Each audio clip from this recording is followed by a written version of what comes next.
If you have a bowl cut, that's how you got hired. That's the problem. That's what it was. I get it now. You get I your had bowl a cut. still have 1/4 left to gather up that steak. So we need to talk after this because, you know, hopefully I just can to make sure you're not the fourth. We'll give it to you. I'll be a solid investor. All right, we're back. Steak and Sauce Podcast, episode 3, the baddest podcast in the land. I'm your host, Derek Nowlin. Got my co-host here, Antonio Clayton. He's back. Thank you very much. Thank you very much. Y'all know what that means, baby. Yeah. He's been out in them streets. It's going to be a cold winter, It's baby. going to be a cold summer. He's been running routes, and he's back. Y'all know me. I'm in your BM's DMs. I'm the king of wings. I coined the phrase, oh, God. And you already know I will send a cash app if y'all fill in the rest. I got a special guest here today, my lifetime buddy from childhood, Zach Nagel. He will soon be the owner of New River Engraving in Christiansburg. Co-owner. Co-owner, him and my buddy Andrew Howry, correct? Yep. They will both co-own, maybe, Yeah, right? We're going to see. We're going to see how it goes. Going to co-own the business. A lot of you guys know about New River Engraving. A lot of people do business through you guys. So I'm very, very thankful for you coming on the show today. Zach, go ahead and introduce yourself.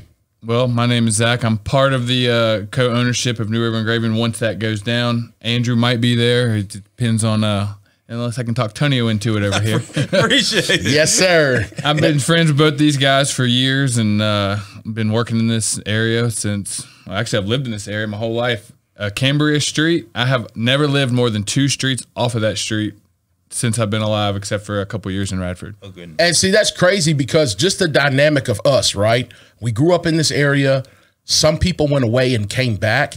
I think it's very cool for people to dig roots in here and be able to provide for their families and be successful. And that's the story that you have. Yeah. You know, and that's what I really wanted to highlight today because a lot of people know about your business, but they don't know the backstory to it from start to finish. Right. So that's kind of what I want to go through today. I did want to take a quick second. Today, we're sponsored by 10-Piece Productions, and you know what that 10-piece does to your baby mama. Drives her wild. And I want to go ahead and let y'all know. I want to go ahead and let y'all know. Oh, God. I want to go ahead and let y'all know, fellas, if you're out there in the world, I'm going to tell you right now, if you want to know where that cornbread is at, it's in Aldi's. I went in Aldi's today, buddy. It was some cornbread up in there. You feel me? Goodness gracious. I have never been there. My wife will not let me go. She will not let you I know go? why. Where's it at? Aldi's is right Kmart, beside the old Kmart. Wells Fargo in Christiansburg, right beside the old, it's Hobby Lobby now. Oh, all right. Yeah. I That got you. little, I think, I want to say it correctly. I think it's like discounted health food. Yeah, it's health food. But I'm telling you right now, chicks that eat healthy, they extra healthy. You know what I'm saying? So when they go in there to get their items and stuff like that, I'm telling you, from 48 to 28, cornbread. I'm not allowed to talk about this right now. Yeah, I'm going to excuse myself. Yeah, we might have to censor this a little bit, but I can tell you, it was crazy in there. Ric Flair, today. I'm supposed to hit 13 years of marriage next month. I don't know. Well, we might not make it. She gonna track me when we leave here, and it's gonna say Aldi, and she gonna be like, "No, Aldi's, baby." She gonna know. I'm gonna drive by and throw up the A. But I'm telling you, they are in there. But I went by this one lady, and I was looking at some of the Korean chicken thighs because I like those from there. And I'm telling y'all, get the dried mango strips. Oh my gosh. Well, I went by her to get something. She looked over at me and clutched her purse real tight. I'm like, what? We still on that? Now, you know you got a secret Tinder site and ain't nothing but some dude on there. And your baby daddy don't know. You know what I'm saying? Probably don't even know you like wings. But anyway, we're going to get into it. Zach, today's episode 3, is the untold story of New River Engraving. I got a quick question. Yes, sir. Why I'm on episode 3? Well, why weren't we on episode 1? I don't know. Hang on. I got one more question. All right. Episode 2, they had wings. I don't even see a McDonald's burger. What, you know? You're right. All right. I haven't been here in about a year and some change. Hey, but that ain't my fault. You know what? I didn't even know he lived within 3 miles of me for a year and a half. I drove by the house one day and he was out in the lawn and he went like this. I'm sorry. Yeah. Didn't even know that he lived there. I swear. His kids, everybody. I was like, Max, he's 22 years old now. That's how much time has passed. I didn't even know he was on there. He's still talking about blocking your shot. Oh, yeah. Okay. So to let everybody know, his 10-year-old son blocked my shot the other day playing basketball, right? He's never going to live it down. Yeah, he won't let it down. What y'all don't know is he's 6'7" at 10 years old. He shouldn't even be proud of that. He blocked your shot? He blocked my shot. Yeah, you know what I'm saying? Like, I was cold back in the day, but I'm an injured veteran. You know what I'm saying? That's like kicking a 3-year-old. There's no glory in that. He thinks it is. Oh, he blocked my shot, and he was counting them on his fingers. That's 3. And it really was a foul. Tonio didn't want to tell him, though. How long ago? This was 2 weeks week? ago. Yeah, last week. Okay. But I'm going to tell you why he did it. The reason why he did it is because about a year ago, we went to Randolph Park, and I hit him with a daggone Kyrie Irving spin to the lane, and old boy was lost. I'm telling you, he was lost. The 9-year-old was lost? He was lost. It's like 9 or 8 at the time. Right. Okay, he was 9 at the time. He was still 6'3". But I'm telling you, he was lost, bro. I did him good. Right in front of his pops. That's how kids got to learn these days. You know what I'm saying? You missed the shot, though. It was a nice move, but you missed the shot. I did miss the shot, but I did him in right in front of his pops. That's how you got to learn. It's no freebies. I don't even think they should give trophies out anymore. You know what I'm saying? All right, hold on. We're going to talk about trophies now. Hey, that's going to somebody's pocket. I ain't going to be able to feed my kids tonight. What's going on? Yeah, well. Everybody deserves a trophy. Y'all got plenty of peanut butter and jelly over there in y'all's neighborhood. I'm telling you. But back in the day, I used to have to get my football pants taped up every practice because they would just fall down. I'm over there. Zach's doing the Superman stretch. Tonio's over there waving his hands like this. I'm over there. I can't breathe. It wasn't fair. It was humiliating. Can't breathe. Yeah. If I told my mom half the stuff the coach did, I'm telling you. At Christiansburg, I'm going to go ahead and say this right now. I know we're getting off a little bit. We couldn't even get cold water when we played football. They had the hose. We drunk out of a garden hose connected to a PVC pipe. And they had all the holes poked in. And they had the holes poked in, and Zach and them would get on the end and push the air through, and the water would shoot out the side.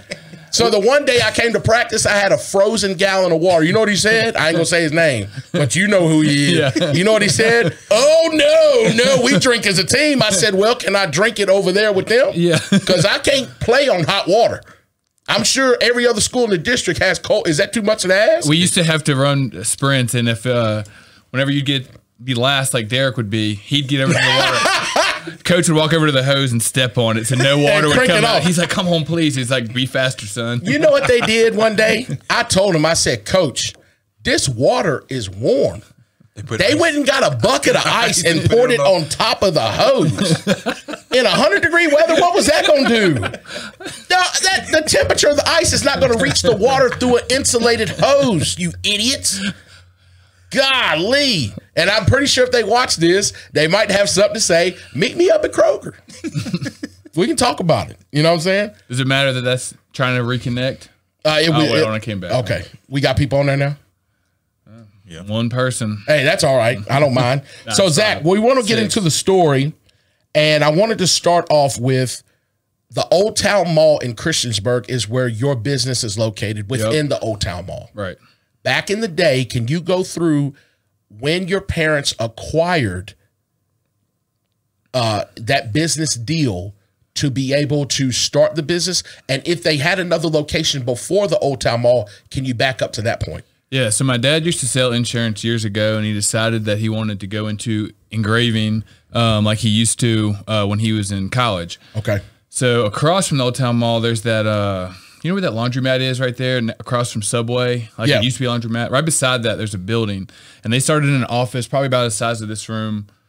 After about a year, they got an office right next door to that. So they had 2, and then they had to get one down the hallway, which made 3. And that was about 3 years in. They were like, all right, we can't do this. We need to get one space.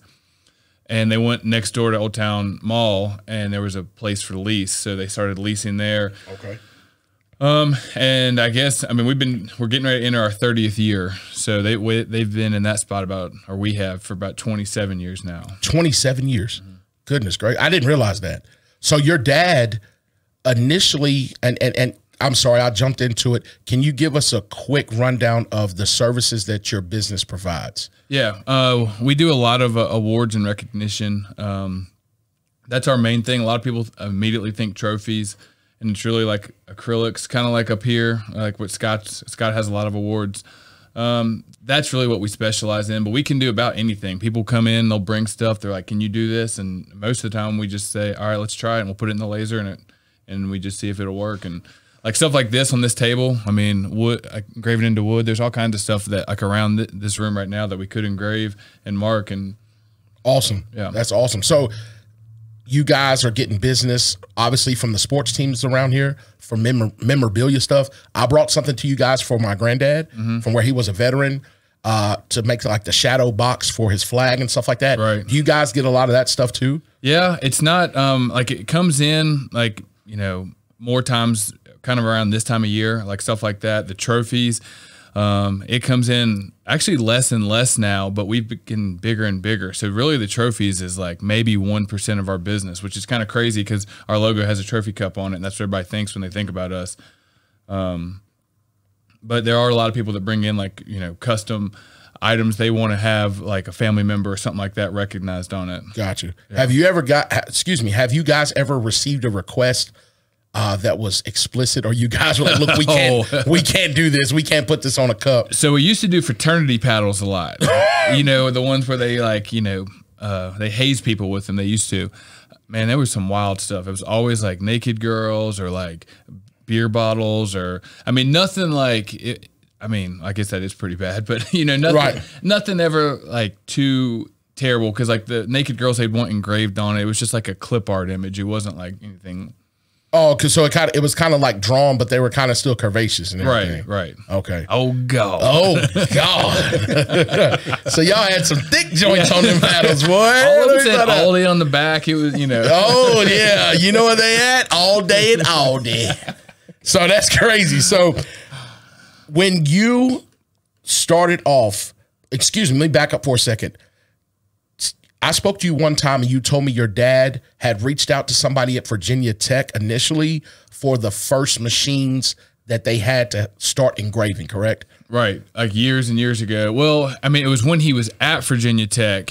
He went to CMT. Okay. That's a place that used to be in town. And he went and was trying to get a job there. He said that there was like a stack like this tall worth of applications, and when he went in, he was like, man, I'm never gonna get this job. And he looked over and saw an engraving machine, and he's like, hey, do you guys engrave? And he said yes. And he goes, do you engrave? My dad said, I do. And he goes, you start today, and hired him right then. He walked right to the back from his like interview and started just working. Wow. Because there was nobody that really did that aspect of it. So that was when he was at Tech. But like as far as, you know, the lasers, there's actually some machines that, you know, Tech has right now, and they might not do exactly what ours do, and they'll come over to us and get us to do certain things for them, because our machines we have 6 of them now, and they're pretty big. Right.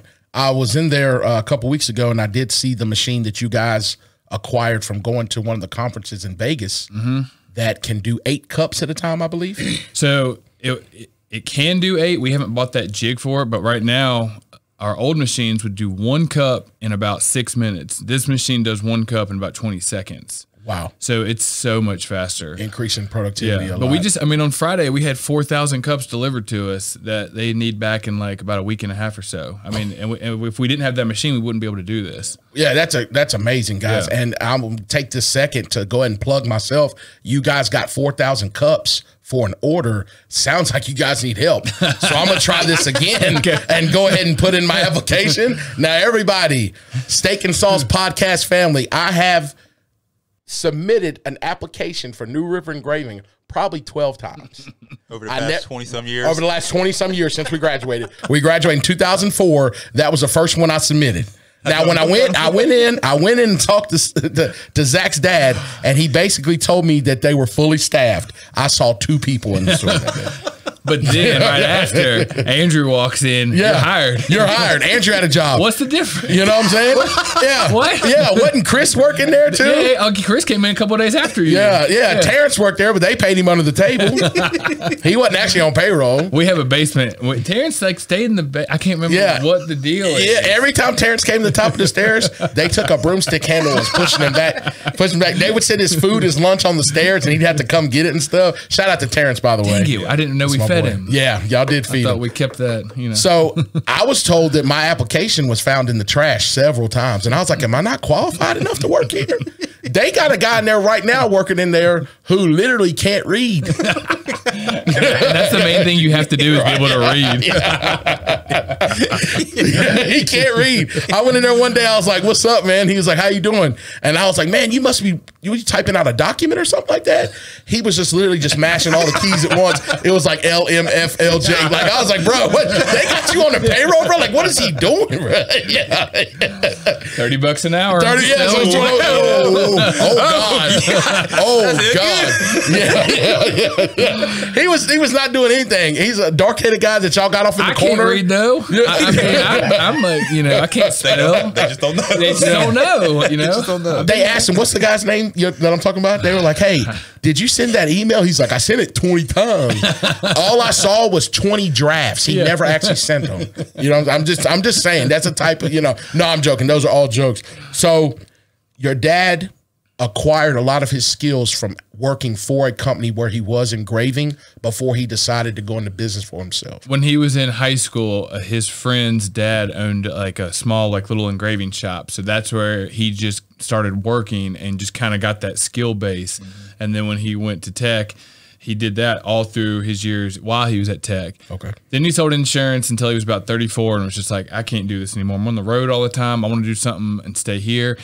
And he just was like, I used to do engraving. He's like, let me see if I can start a business. And he ended up starting one. And that's kind of where he started, like, in those other offices until we moved over to where we're at now.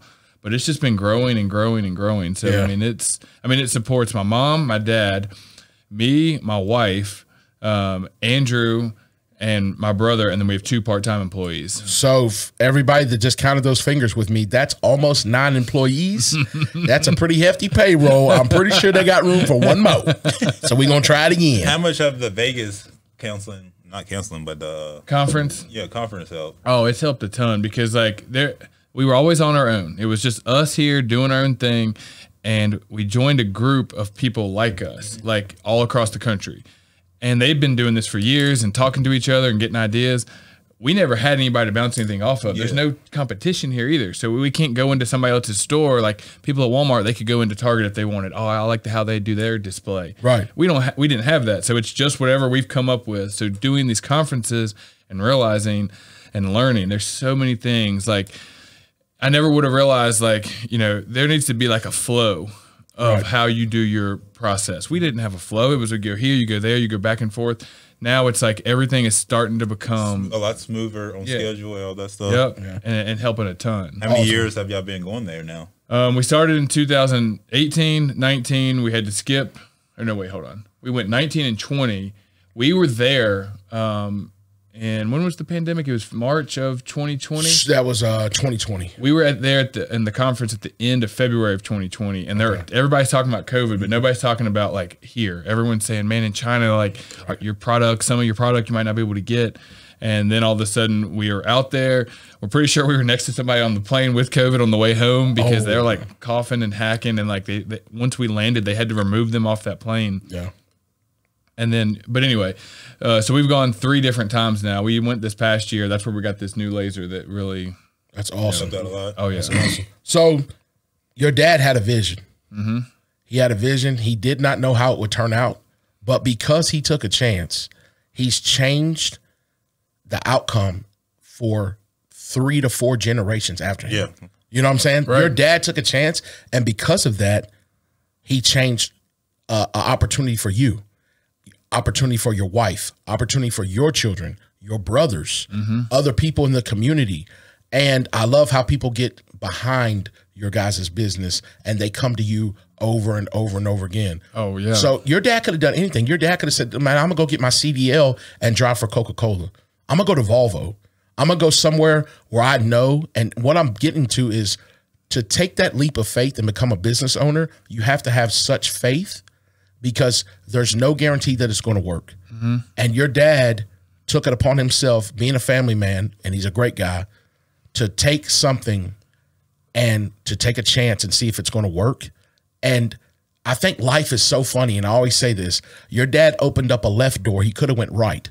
And look at all of the memories, all of the things that he could have eventually passed up on had he not stayed the course. Even on y'all's rough days. Right. When he felt like, dude, I don't know if we're going to be able to continue to do this. You guys persevered. And that's why you guys are here now, you know? So, you know, you've been working there since high school, and I want people to understand that you have not been in any other role or position since high school other than where you're at right now. Right. Really, I was 13 when I started. So I got 23 years experience. Wow. Which is crazy because I'm only 36. But like I was 13. My parents would bring stuff home. After school, they bring boxes of trophies home, and I would sit there in my room and make them. Right. And I would do that. I mean, that's kind of where I started. And then me and Andrew started going actually down there in high school once I was able to drive. So you're right. I haven't done anything besides this. I've never really had a true position down there. I've never really had a true, like, you know, like I have to do this. Basically, my parents always just whatever we wanted to do. And I guess it's lucky for them. I have a good work ethic because they mold you to your position. They wanted you to be in your father's steps at some point. Yeah. And I mean, without my mom doing what she did, because the vision was her to stay home with the kids and him to go to work. Right. And they realized real quick that he needed help. Yeah. So she's trying to watch us at home and work at the same time. And then all of a sudden he gets somebody else in there. So like at the very start, it was tough. Like at one point he's like, I'm over 100 orders behind and it's just me doing them. He's like, I'm not, how am I going to be able to do this? Right. If you grow too quick, that's a problem. Right. It is a problem because you're not staffed for that growth. You might not have the facility for that growth. And that's the biggest thing. I think, and I don't mean to cut you off, but I think a lot of your guys' success is the work ethic in the people there, the loyalty that you guys have to each other, and like you guys showing up. I know when I had my business, that was one of the hardest things is for people to understand that showing up is like 50% of the battle. If I didn't have Tonio as a friend and he was running the business for me while I was at work and doing different things like that, I wouldn't have made it even to where we did. You told me he was the problem. No, not whatsoever. Yeah, one night, I would tell you this. One night I walked in there and I heard some music come from the back.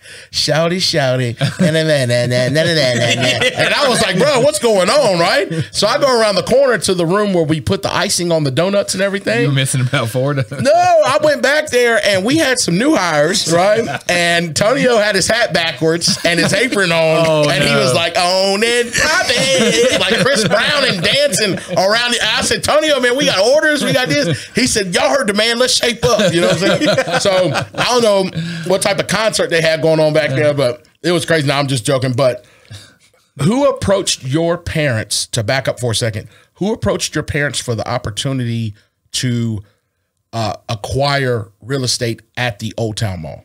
So when they were there, Virginia Tech, I can't remember which department. For some reason, a random department at Virginia Tech owned the Old Town Mall. Okay. So I think it was like 12 years ago or something like that. Envision is also in that building. So my parents, Envision, and then there's a guy named Bob Poff who works in the area that owns, some real estate. And they were all friends, and somehow they got to talking. They're like, this thing is for sale. And like none of them really necessarily wanted to buy it by themselves or could necessarily afford to. So they said, hey, let's make a group, LLC. So they made an LLC and they ended up buying it. I think it was like $300,000 or something like that many like years ago. Wow. And you know how real estate is now. It's crazy. Bro, so man, I'm blown away off of the business mindset like that your family has. Because a lot of people would shy away from that opportunity just because it involved other people and not taking the chance to like, hey, let's go in together. We'll hold on to this and we'll build it. Like you made that investment that many years ago and that nest egg has just been growing this whole time. you know? And we wouldn't be here if it wasn't for, like you said, work ethic earlier also. If everybody didn't have that, I mean, the hours are crazy. Right. Like it's an engraving shop. You wouldn't think it's crazy. Tell them about that. Tell them how you work all day. You go home and then what'd you tell them? Yeah. I mean, like, so right now, me and Andrew, Cam is starting to do it. Like we work a normal day, 9 to 5:30, and then go home so I can see the kids, play with the kids, be with them, 8:30, 9 o'clock. I go back to work, and sometimes it's 1:30, 2:30, like, and this is all the time. And it's just because if we don't do that, those jobs aren't getting done. If they're not getting done, then those people aren't coming back. So it's like you have to do it. Right. And I mean, Andrew does it. I do it. Cam is starting to do it. Mary can't do it really. My wife, because she has to stand with the kids. But she has been like, now with everything, like since the pandemic with like Zoom and everything, people realize more you can work from home. Right. So she's been doing that a lot more now. Like before, it was almost like once you left there, you can't really do anything. Right. But now where you can log back into your own computer and, you know, so everyone's like busting it. Might not be the best business model because, I mean, at some point, I've been doing this for a long time already. And it's like, gosh, man, I'd love to have some sort of more of a normal schedule. But hopefully I'll be able to have a normal schedule, you know, in a couple of years because we're getting ready to expand. Opportunity, baby. Y'all heard that, baby. They get ready to expand. That means they need help. We need a lot of help down there, but just bring me your application. Yeah, well, hey, I'm going to try this again. You know. We're going to see where it gets me, you know what I'm saying? I think a couple portions on the application, Tonio, I'll check another box. Just to see what happens. I think we'll go that route this time. I might check Pacific Islanders. No, I'm just joking. Just joking. So I want to speak on something right quick because I have been in several different positions since I got out of the military, right? A lot of the foundation to my work ethic came from the military. And my grandmother, shout out to Miss Elizabeth, she always tells me to sit my ASS down somewhere because she says I'm always doing something, on the move all the time. On the move. But I feel like there's things in my heart that I want to do. This as one of them, right? Because I feel like this is a talent. It's a craft. It's something that we used to just do for fun in high school, not knowing that we could make something out of this, you know, like we would tell stories and do things all the time, but the anxiety that people get from work sometimes usually keeps them in the bed in the morning, right? There's a lot of people that have jobs that literally have to force themselves to go. They have bad conflict with the people there, their bosses, the leadership, maybe the conditions.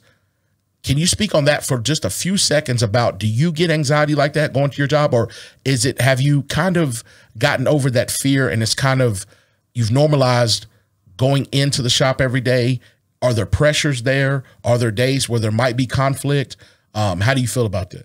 So I've been very lucky because until this year, I have pretty much never gone into work dreading it. And not that I dread work, but like because we're in the middle of, we're not expanding like to another facility.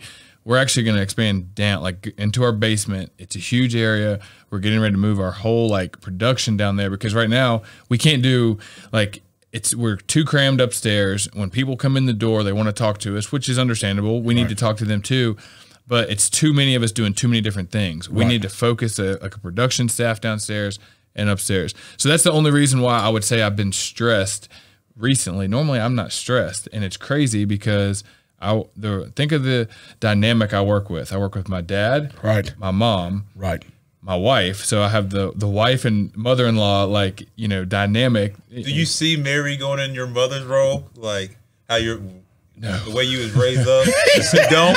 No, they're not, like, they're very different. Like, you know, in a good way. Like I mean, like, taking care of home and still working, and so she that's what she kills. Push the mic up towards you a little bit. Sorry, no, you're good. She kills it at home because like she goes home a little sooner than I do. When I come home, there's dinner. She's already gotten the kids off the bus. If they had homework, she's gotten it started. Like the house is always clean. I might vacuum, and then like the next day, you don't do anything. No, but I'm just kidding. But she's great. She does, like, she really holds it down. Mary. Shout out to Mary. Yeah. She holds it down, and she's at work. Yeah. I mean, I might work more hours, but she is doing those hours then at home. So we're both doing a ton of stuff, but it's great. I mean, But yeah, that dynamic. And then Andrew has been down there, obviously. Drews, shout out to Drews. Yeah. Best point guard in the land. His crossover was cold, y'all. I'm telling y'all, back in the day. But when he did his bowl cut, Right. He did have that bowl cut back in the day, didn't he? Yeah. Oh, yeah. If you have a bowl cut, that's how you got hired. That's the problem. That's what it was. I get it now. You get I your had bowl a fade. cut. I had cornrows back see? then. And you know what? When I went in there one day, Zach's dad pulled him to the side and he said, "Son, I love Derek like a son, but we have a certain image that we have to keep up in the front office."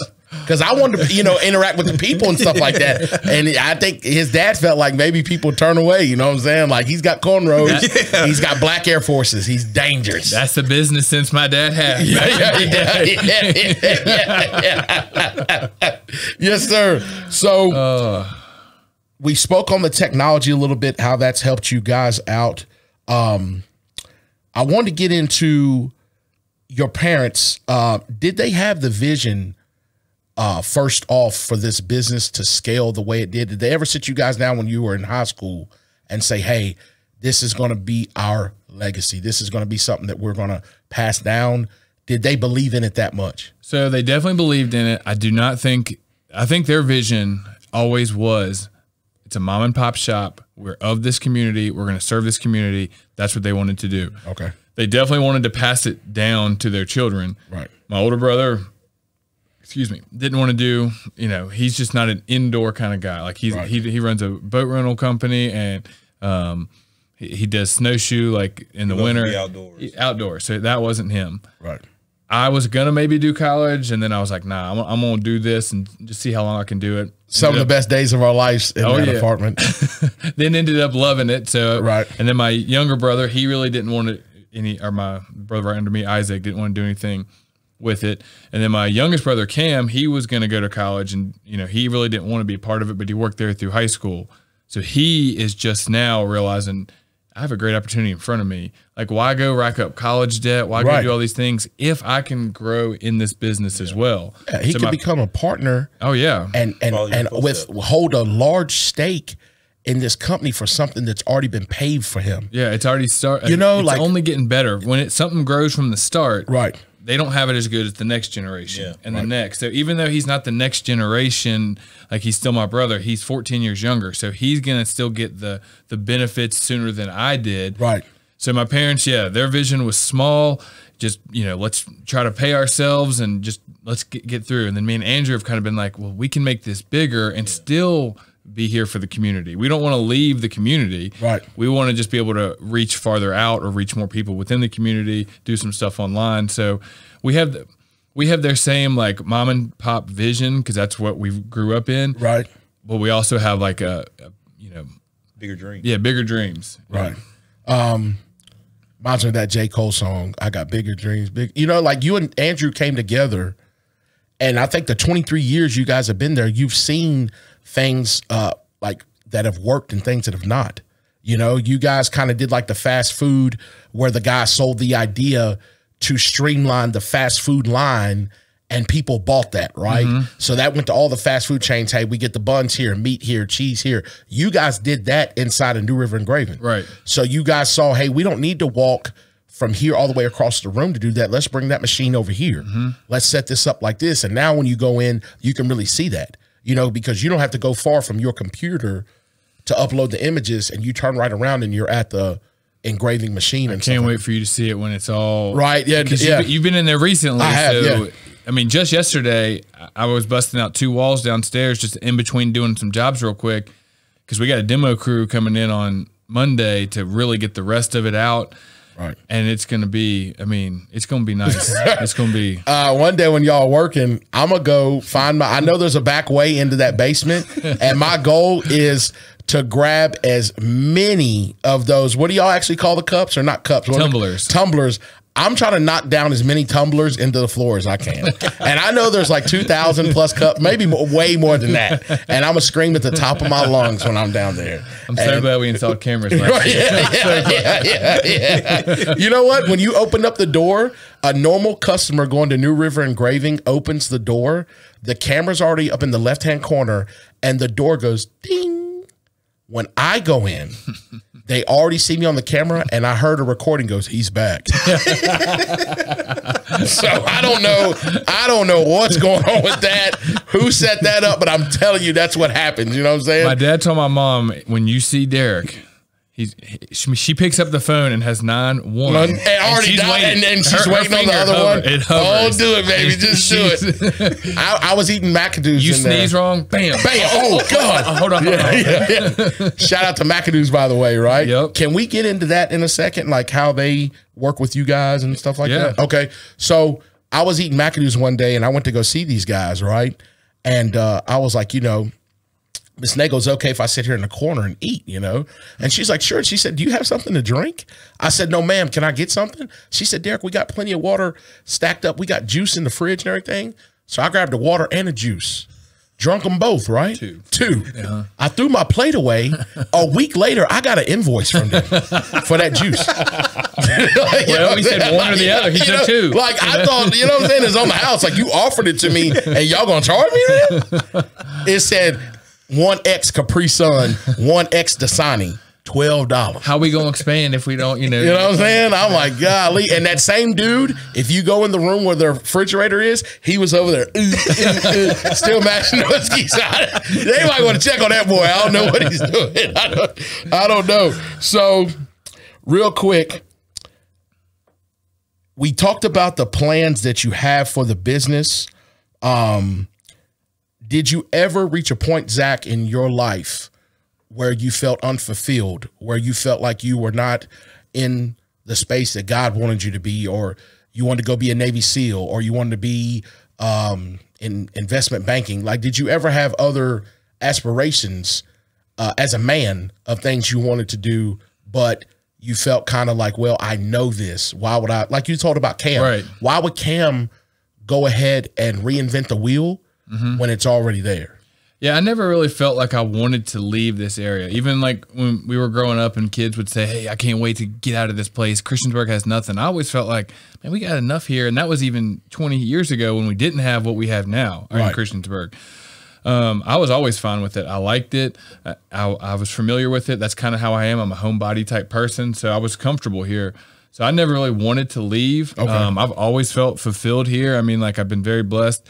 I mean, me and Mary have worked together 12 and a half years. Like the first 6 months of our marriage, we didn't work together until we found out she was pregnant with Landon. And then it was like, well, why are you working at the bank? Like, why don't you just come, that's amazing, work here? Bro. Yeah. And, we didn't know how it would work. A lot of people can't work with their spouse. All the 50% of marriages end in divorce. And it's like, we're just adding to that chance because we have no break from each other. Right. We're at home, we're at work, we're together. So it's like, but I guess, we've made it work. Yeah. In a way, does that strengthen you guys? Because she's, friends. Your best friends, she's safe. Yeah. She's eating every day. She's being taken care of.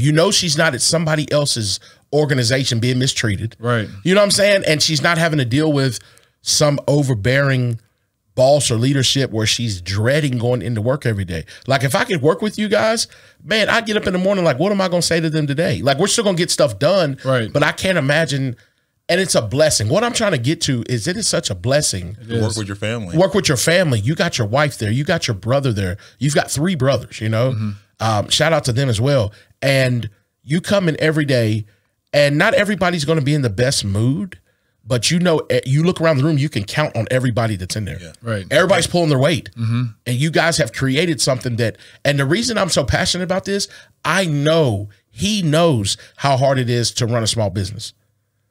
And we had 5 employees and we still would forget stuff. Did we get the order in?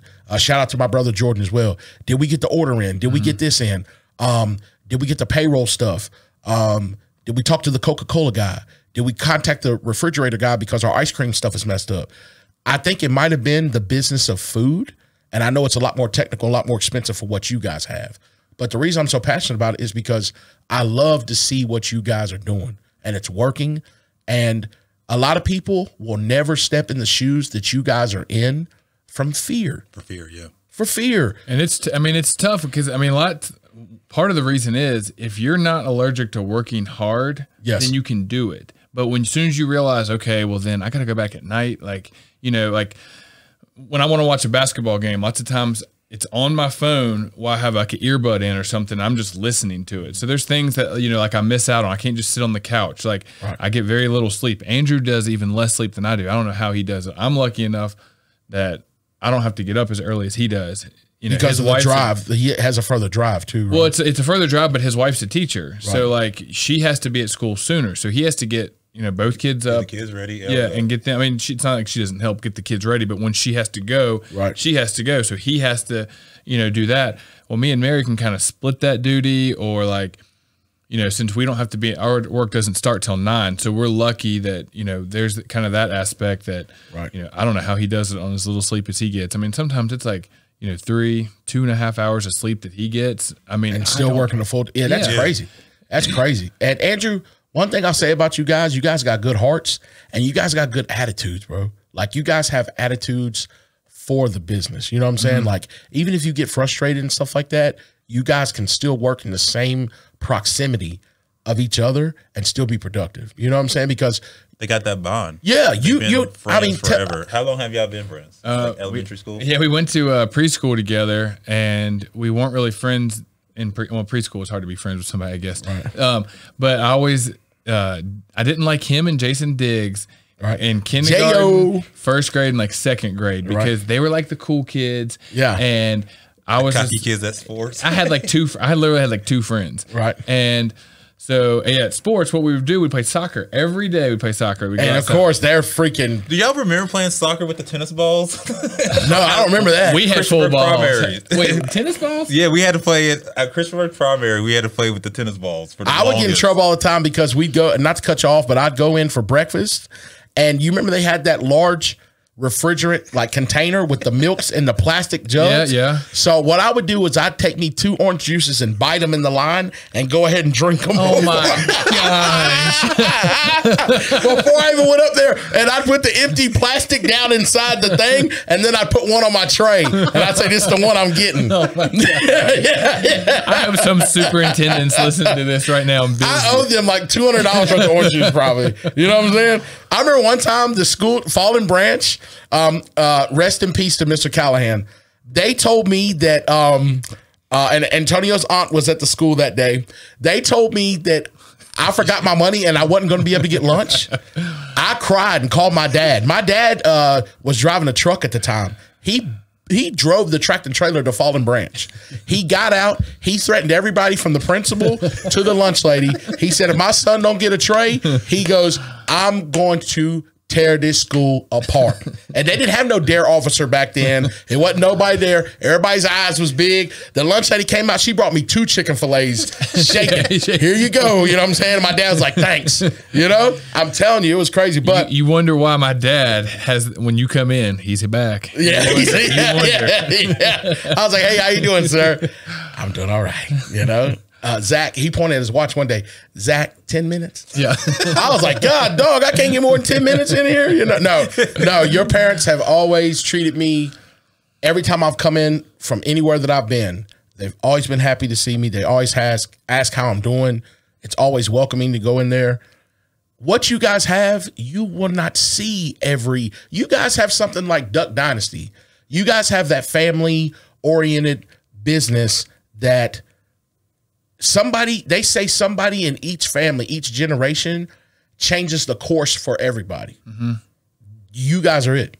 You know, there's going to be your sons and, you know, great. They're going to live in that legacy and know that, hey, my great-great-grandfather started this and this business has stayed this entire time because somebody, you know, had enough fortitude to make that happen. I just think it's awesome. And that's the thing. I mean, it's going to go from my parents to me and Andrew because we're going to buy it because my older brother, like I said, doesn't care about it. He's not going to buy it. My other brother's not. And then Cam, we know that that's coming. So like we're going to buy it now. Right. And then he's going to have the opportunity. I mean, get him a little bit older. I mean, he's 22. He might decide he wants to go somewhere else. I think he's going to stay, but I mean, who knows? I mean, So if my math is correct, Zach, Andrew, Cam, that's 3/4 of a pie. We still have 1/4 left to gather up that steak. So we need to talk after this because, you know, Hopefully, just to make sure you're not the fourth. We'll give it to you. I'll be a solid investor. You know what I'm saying? We know the money's coming in. Yeah. So we talked about the anxiety that you would have. We talked about if you considered something different. You said you've always been comfortable here. I love this area. What were some of the biggest challenges and biggest rewards that you guys have faced so far? The biggest challenges is even now we're still growing, and like in a way we're kind of like that's why we're working so hard. We're outgrowing ourselves. Okay. If we weren't working all the extra hours, it would be we have just enough business. But since we have more, so like that's why we're expanding to the downstairs and doing all that because, you know, that's the challenge right now. We're trying to figure out. Plus, since COVID, somebody wants an acrylic. They're like, hey, I want this. So we go to look it up. Oh, shoot, like that acrylic we don't have. We have to find another one. So it's like there's always like now there's these extra like hoops we have to jump through to try to find what people want.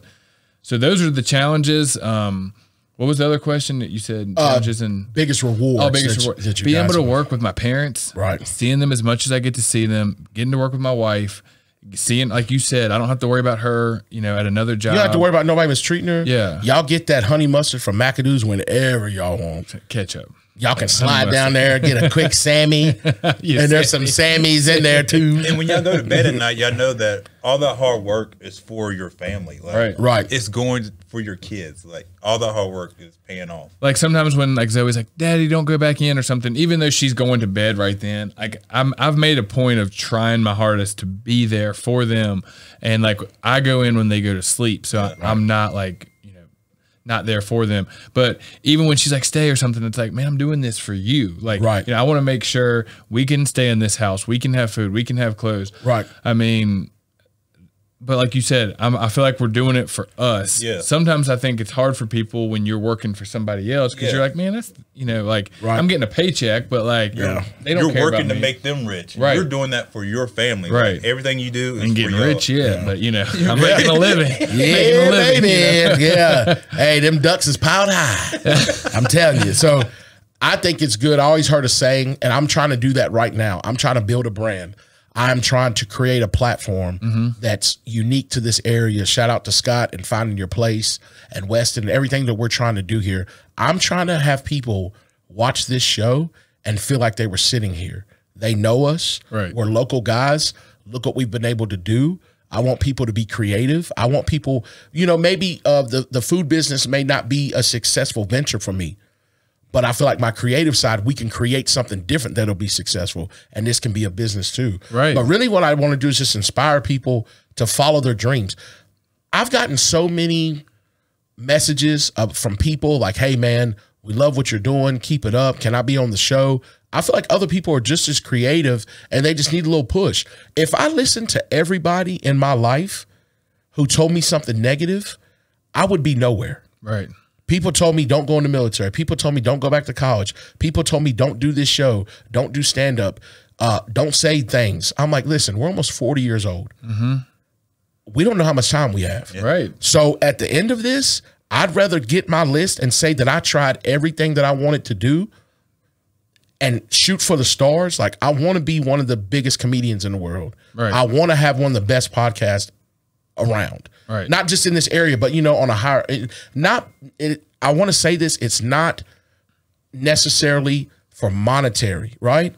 I enjoy this.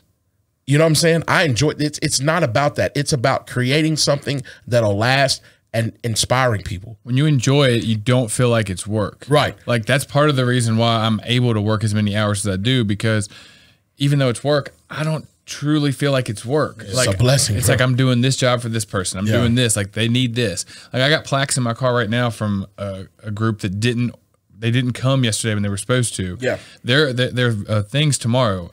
They haven't even realized yet that somebody hasn't picked them up, and we can't get in contact with them. I know that I'm going to get a call or an email that says, hey, you know, we need the awards. Right. And they're going to come to my house and pick them up, or I'm going to take them to them. I mean, that's why they keep going back to you guys. Right. But if they send an email and old buddy's back here, it ain't going through. I'm telling you right now. Because it ain't that they haven't contacted y'all. He was supposed to contact you. It's that he's on the computer and he ain't.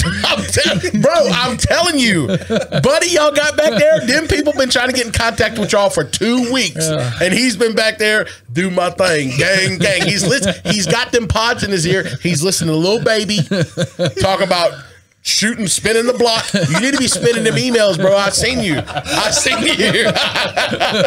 I've seen him.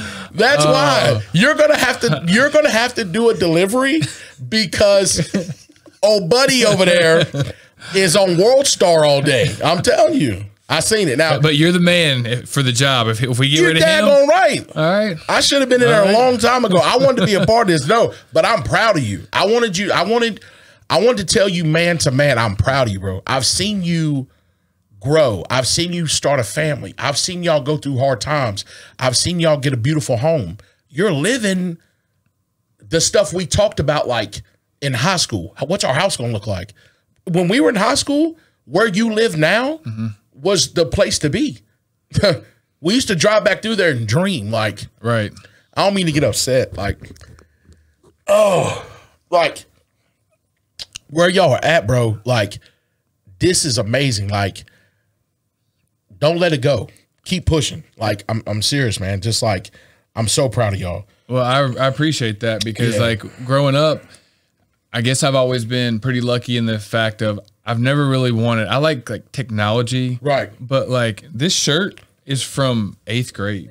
Like I have it, or no, 9th grade. I mean, I still have, that mindset. I don't need a ton. Right. So like, that's what's also helped me in this, because when you work and we're doing the things that we do, we're not getting rich. Like I have. I saw the.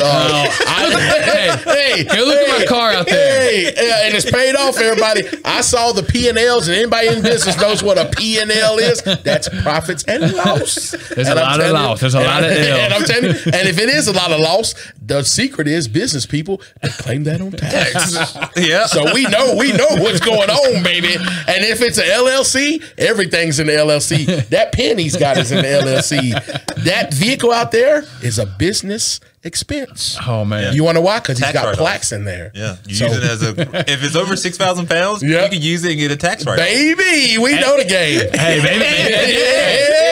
maybe I do need you, because we don't have all this stuff. Yep, it's up here. I'm telling you, and this kind of stuff excites me. Like, we joke about it, but the different avenues that you guys have been able to tap into because you're business owners, I tried it, and I'm telling you, even though it turned out the way it did, I will never be ashamed of that. You shouldn't be, because we had something and we did it ourselves, bro. Like, you know what I'm saying? Like, I would never feel no type of way about that, because, and I don't want to be negative, but there are people in my family, they're like, oh, we don't watch that show because you said something about this or that.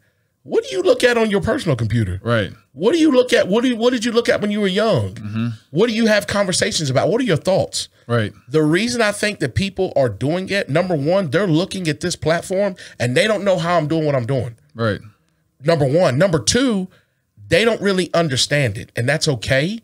But I try not to get, what's the word I'm looking for? What, the way you feel about what they said? Yeah, like I try to keep my motivation up. Right. Because as you're trying to make it somewhere, you have people, and you try to ignore it. They try to pull you back. Like, hey, why are you doing that? You should be doing this. You should be doing that. Well, I'm pretty sure that if you knew the platform and you knew what I was trying to do, you would support it. Right. You know what I'm saying? So I don't want to get into that too much, but we talked about how important the Vegas conferences are. Obviously, it's helped you guys scale the business. You guys get to meet people that are in the same market as you guys, and it's so big, Midwest, West Coast, right? Right. You guys don't have people. I thought about one day going to get me an Etsy machine and trying to undercut y'all. I was going to literally go get an Etsy machine and set it up right there on the right where the doors are going into McAdoo's, and I was going to, hey, whatever they doing, I'll cut it by 50. You know what I'm saying? Oh my God, you would have been thrown up against the police officer so fast. He don't have a permit. He ain't got a permit. Get him. He's out of get him out of here. I was like, bro, I'm gonna get an Etsy machine and I'm gonna start printing up tumblers. Well, see how lucky we are in this respect. Like, that's a lot of things too. Like, yes, we have a work ethic. Yes, like we have each other the way we're doing it. We also have luck because you went into food. Yes. There's food places everywhere. Everywhere. So that's a little bit more difficult, and you were specialized food. Right. So I don't look at it that you failed at all. I mean, that's a hard, like, that's just hard to do. Yeah. There's nobody else in Christiansburg or Blacksburg or Radford that does what we do. There's a couple in Roanoke, and they're like a third of the size of us. Right. And they don't do exactly what we do. And we found out in Vegas that we're actually top 5% within our industry. The size that we are. We don't even think we're that big. We thought we were this small mom and pop shop. So you guys are showing up on other people's radars, bro. I mean, and that's what's kind of crazy, because this business is made normally by like a mom and a dad or whatever, like two people in a garage. Right. That's what most of this business, the industry is. Yeah. Yeah. So there's not like a Walmart of our industry. Yeah. There's a couple places that maybe have like 50 or 60 employees. Right. And that's like the biggest. Right. And so the luck that we've been blessed, but part of that is also luck. So I don't view it like you failed. I just think that, if there was 8 or 10 shops just like us when we started, I mean, what do I know any special difference than what they do? We would have been out probably. Right. So we just got lucky in that respect too. So the business plan that you guys have was kind of already established. Right. How did you guys learn along the way how to increase productivity? This is the way we should be doing this. Are you guys watching YouTube videos? I know you go to conferences. Explain like the trial and error behind certain things. How are you guys able to not only keep up with the technology side, but the information side as well? Like, are you guys continuously studying and learning and looking up stuff? Because I know stuff constantly changes. So that's another thing we've been blessed with. My parents, they were just like, okay, when you make a trophy this way or you make a plaque, this is how it's done. Not like forcing it on us, just saying, this is how we do it. Right. And they're not necessarily willing to change. Like they kind of are set in their ways because they've always done it. So constantly me and Andrew are like, I don't know if that's the fastest way to do it. Right. And they never would stop us. It was like, hey, okay, if you think there's a faster way, see if you can figure it out. So like them letting us have, I guess you'd call it creative freedom or whatever, allowing us to find ourselves within the business is the reason why we're here. So like we realized, hold on, why are we paying this much for shipping here? If we combine these orders, you get free shipping. So let's not order every single day like we were. Let's order once a week. Small things like that that they never necessarily thought about because we were so small. Right. Once it's got bigger, me and Andrew really were like, okay, hold on, maybe we should do this way, and like. Right. Again, them letting us do what we wanted to do or allowing us to fail. Right. And we might try something, hey, we're going to do it this way. And it's like, well, that didn't work either.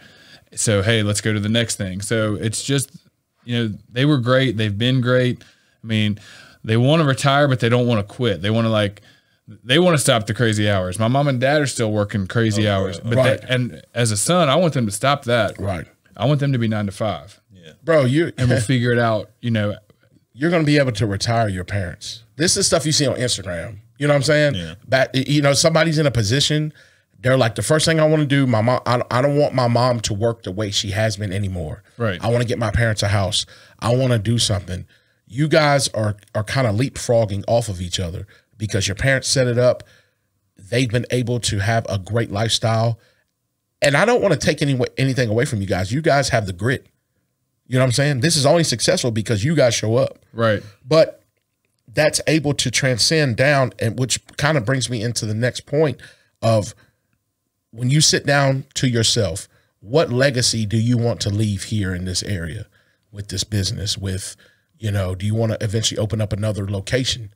Do you guys want to open up in Vegas? Do you guys want to go to convention and have a booth in Vegas? Do you like, where do you see yourself? And that's interesting because I've never thought about like legacy. I've never thought about like what I want to leave. Like my parents kind of knew they wanted to leave it to us. Yeah.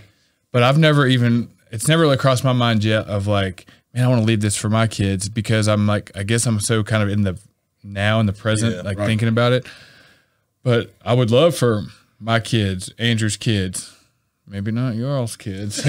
Come to hey, my son gonna be in there, baby. Yeah. Like I never, I guess, thought about it. I just knew the opportunity would be there. But like sometimes I worry that like our kids' age group coming up, everything is like right now, no work ethic. It's just like, right. I wonder, am I going to be, I don't want to be hard on my son. I'm wondering if, I guess like if he works for me, I'm wondering if it might not work because I work hard. Right. I can already tell he's 11. He might not work at, Right. When I was 11, I was trying to work. Right. Like he don't want to do anything. So it's like, so maybe that's why I haven't really thought about legacy yet because I don't know, I don't want to force anything on him. I don't want to be too hard on him. I want him to like learn his own way, like I was able to. My parents never forced it on us. They never wanted me to work down there. Right. I wanted to work down there. Right. I would go back in with my dad when I was 7, and just I was amazed. I would sit there over the summers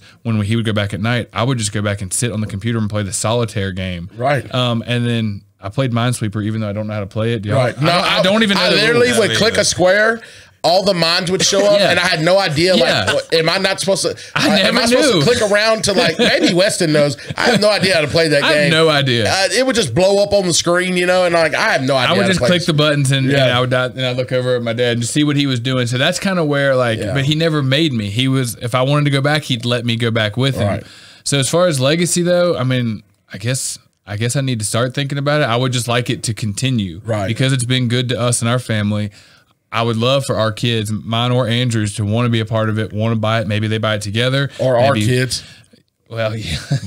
Mine's gonna be long gone. He's gonna be in the NBA. You say Yeah, I'm already on that contract. 6'7", I better be. Yeah. I've had an intricate part in his training to get him to where he needs to be. So I hope that I'll be including that. I'm gonna tell you right now, if it comes to draft day and I ain't there and I ain't got a hat too, I'm gonna get past security and I'm gonna tear that gym up. They ain't gonna have enough cops for me up in there. I'm telling you right now. No, I'm just joking, but. When I spoke about legacy is because I think about you guys being a staple in the community. Mm-hmm. People know you. They know your face. You're personal. They can come up and talk to you. They can see you playing ball at the gym. They can see you anywhere, And right now, my dream was our kids were all going to grow up together, be on the same sports teams. We'll be able to laugh about stuff, see that. But life has a different way. Right. Yeah. Life has a different plan. Right. Like me and Tonio were supposed to go into the military together, right? If Tonio went in, who's to say something wouldn't have happened to him? Right. Then how would I have felt? Or you, because, or me, and because then it's everything's different. Everything's different. Like, I could not be here. He could not, but it was designed the way it was supposed to. Tonio was supposed to have his kids. You were supposed, you know what I'm saying? Like, I'm starting to see that now. Like, there's no actual timing for my life from when I think I'm supposed to have things. Right. I think that every time that we open up a door, if we get sidetracked just a little bit, God will pull us back to like, okay, yeah, Derek, I'll let you go through 3 doors over here, but go down this hallway. Right. I'm still directing you to where you're going to eventually be. And life is about decisions. If we made different decisions, where will we be?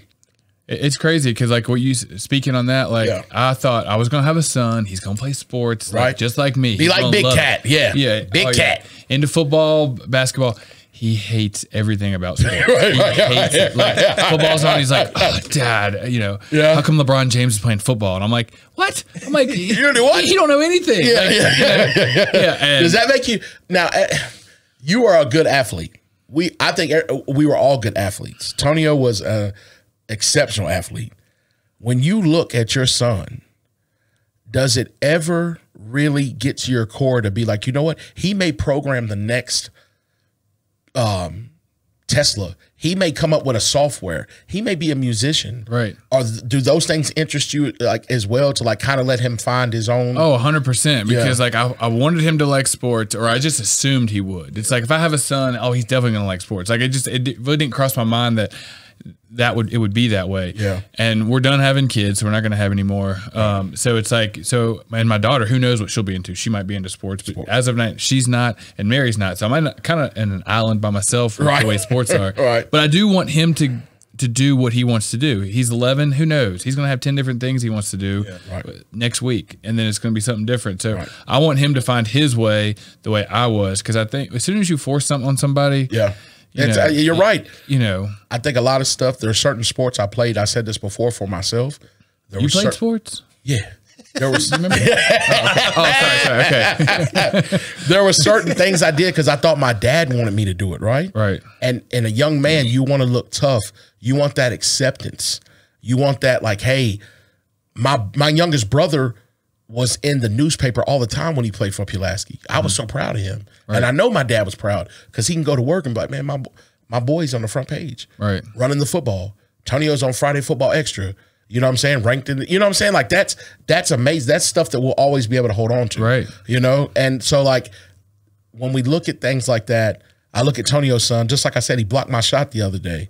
And to see him go from like when I held him when he was a baby to now like he's a young man, he's got like 6 years and he'll be looking to make a transition. Yeah. Like that's crazy to me. Right. Time is flying, bro. Oh yeah. And that's why I'm trying to take advantage of everything that we have right now. I think you need to, because the other day I pulled up to somebody driving. I looked over and I was like, man, that kid's a punk. He's like 16 years old, right?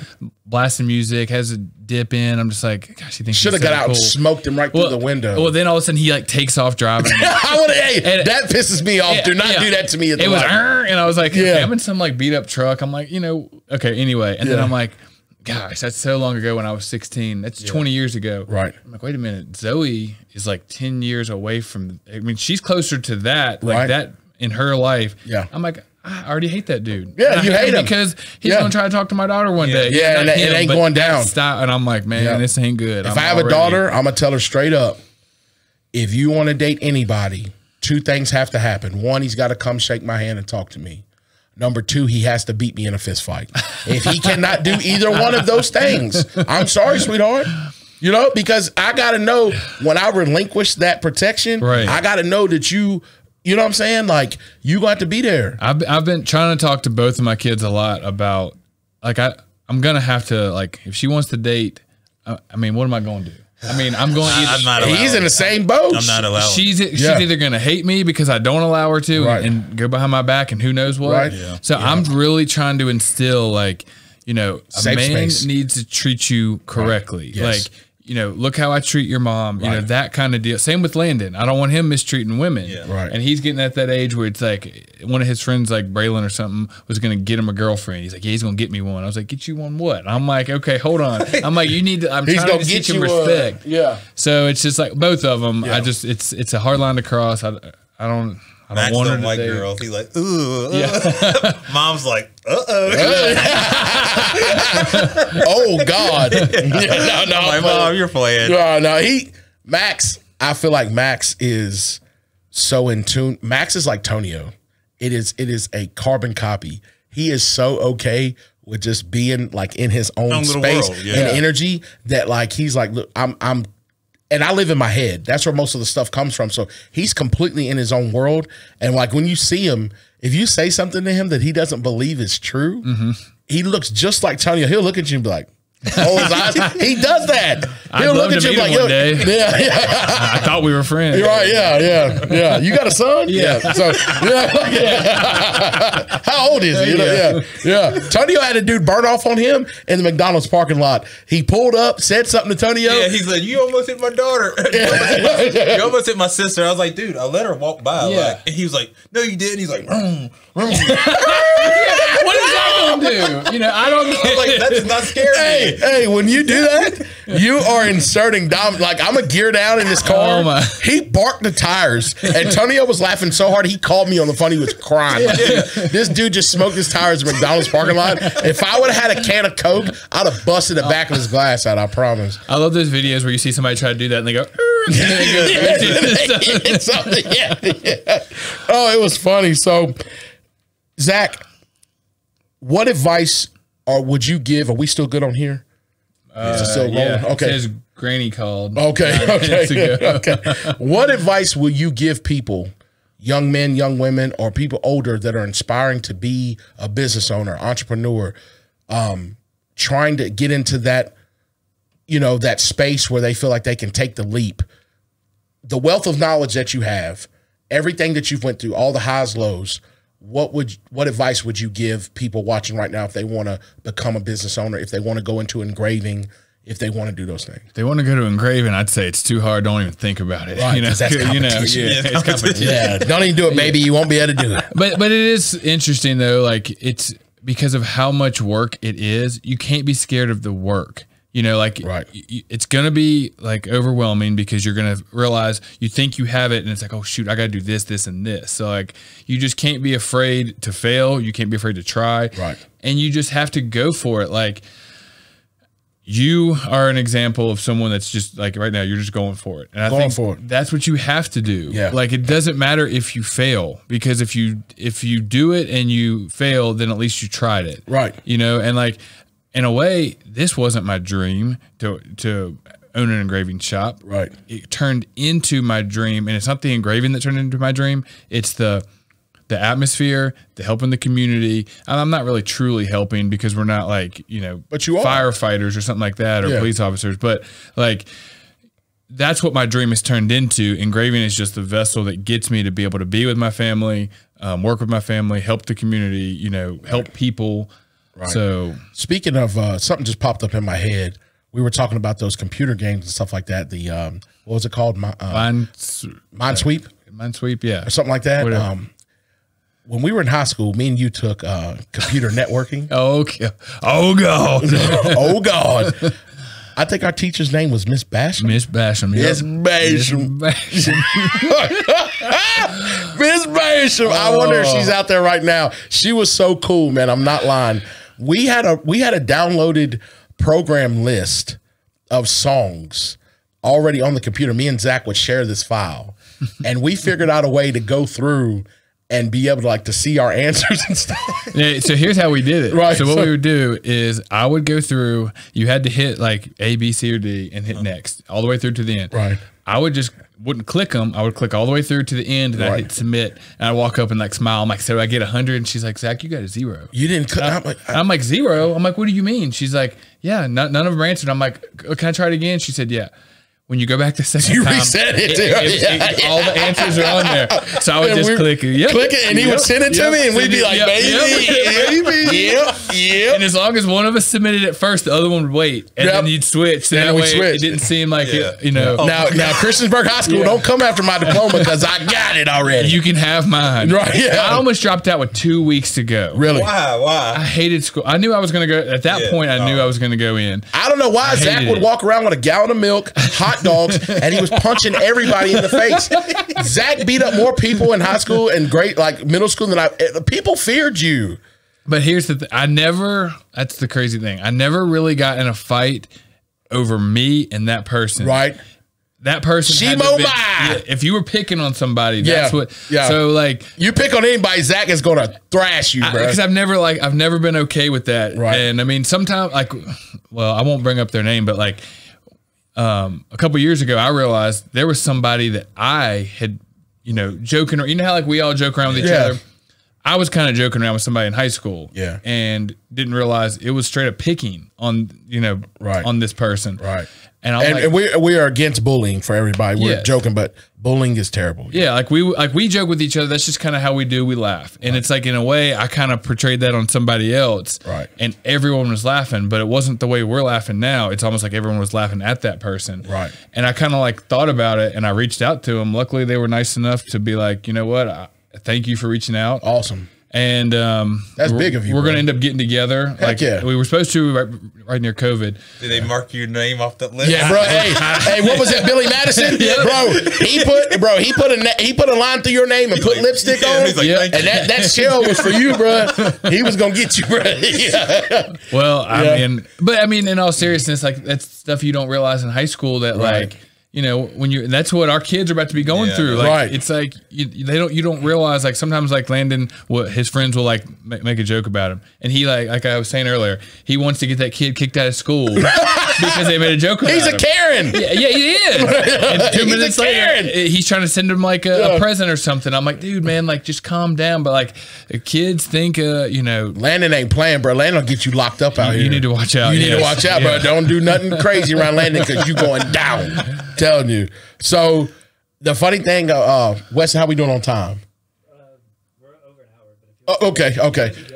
All right. So as long as me and Zach would tell Miss Basham, we'd say, Miss Basham, you look great today. Well, thank you, Zach. Thank you, dear. What's your plans this weekend? Yeah. She'd say, well, me and my boyfriend gonna go down, get us a steak.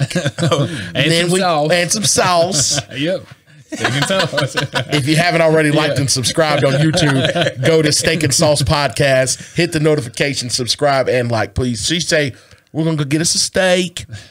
We're going to go out, have a good time. We get her talking for 20 minutes. Yep. 20 turned into 30. 30 turned into 40. We didn't even go through a lesson. We just got her to talk. And she'd say, oh my gosh, tomorrow we're going to really do something. Yeah. We'd say, okay. Yeah, sure. Next day we come in and do the same thing. Yeah. And then if you failed on that test, you'd be like, well, we really didn't go over it. And she's like, well, I guess I was talking. I was talking a little bit. Let me help you out. Let me, Zach and Derek, now, are y'all over here in this little hot pocket? Are y'all talking? I'm like, Miss Basham, I don't even talk to him. What are you talking about? Yeah.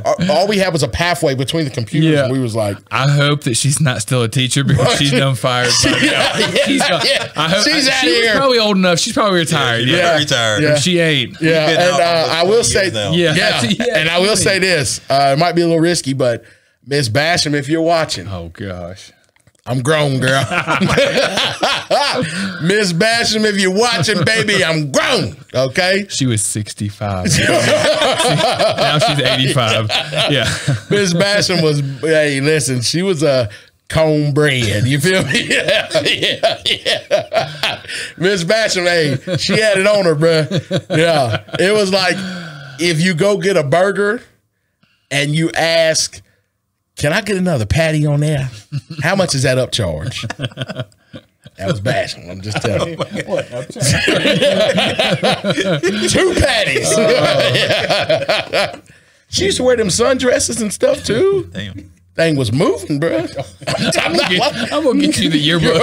I'm going to show you. Hey, Who got the yearbook? I got was one. thinking I got about all that. 4. Do you? They're I all- want a 2004 yearbook. 2004. Yeah. I will say this. Oh, never mind. I don't got one.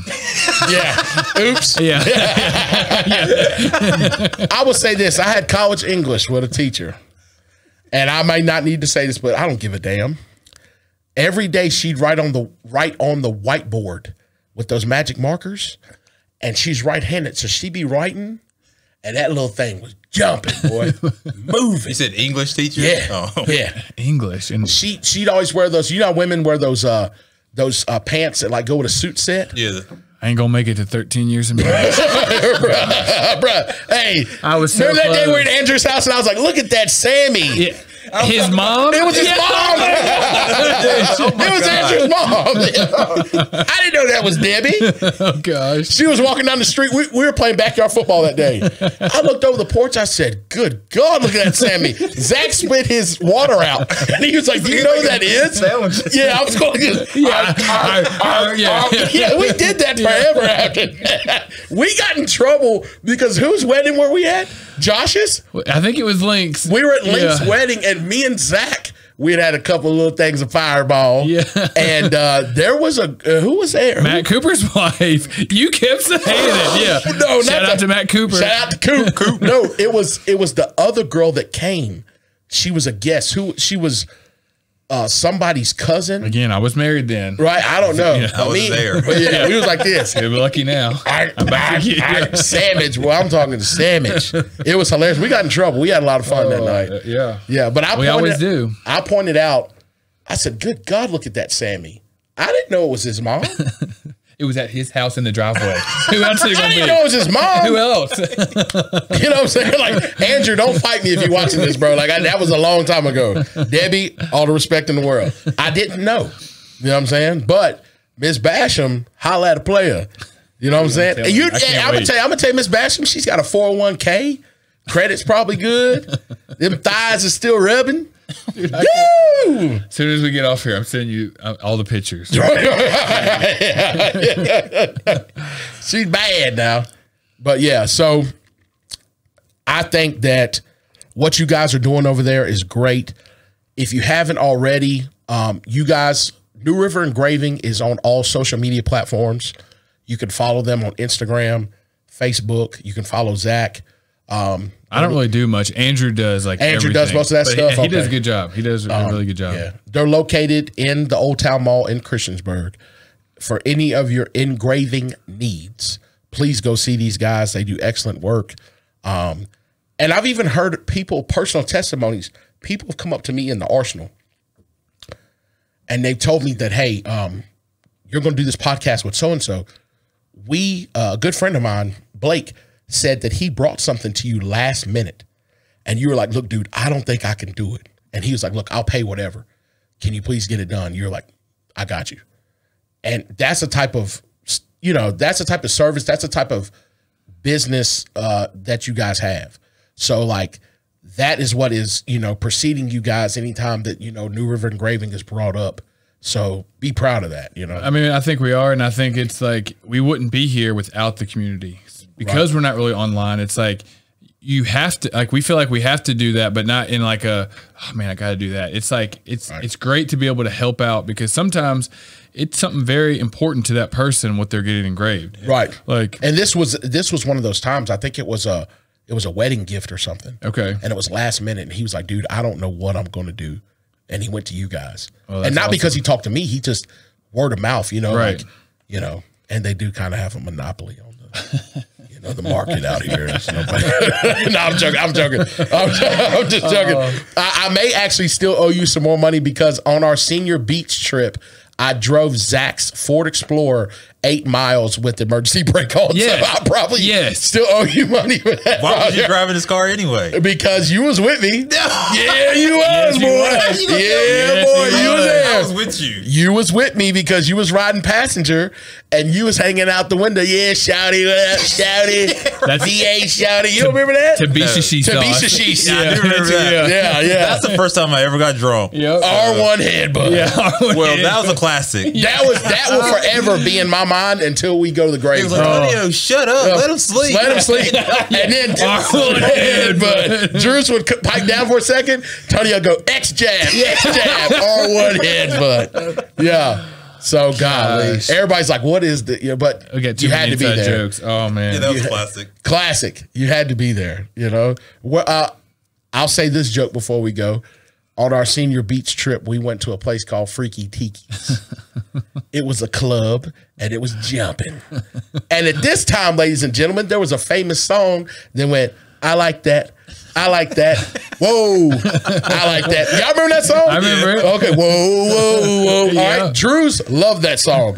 And we listened to Pastor Mace. Welcome back. Welcome back. Yeah. Hey, we listened to that over and over again. We were in the club. That song came on. I like that. I like that. So I'm looking over, and it was a lady. So I slid over to her. I like that. I like that. You know what I'm saying? I'm working her thigh a little bit. You know what I'm saying? And I look up. It is a grown man. Wait. In a teen club. Oh, I thought you meant who you were dancing. No. She wasn't a grown man. She was all lady. Yeah. But her husband was in there. How in the hell did he get in there? He had a big full beard. My bad. Big full beard. He tapped me on the shoulder and he said, "You dance with my wife?" And I couldn't hear him at first because the music was so loud. He leaned over to me. He said, "You dancing with my wife, boy?" Yeah. Call me boy. Now, you already know what time it is. You don't call me boy. So I look around. I knew I had 8 of y'all with me, right? There is an infamous picture that is still floating around. I think Brad False, B. False has it. Yeah.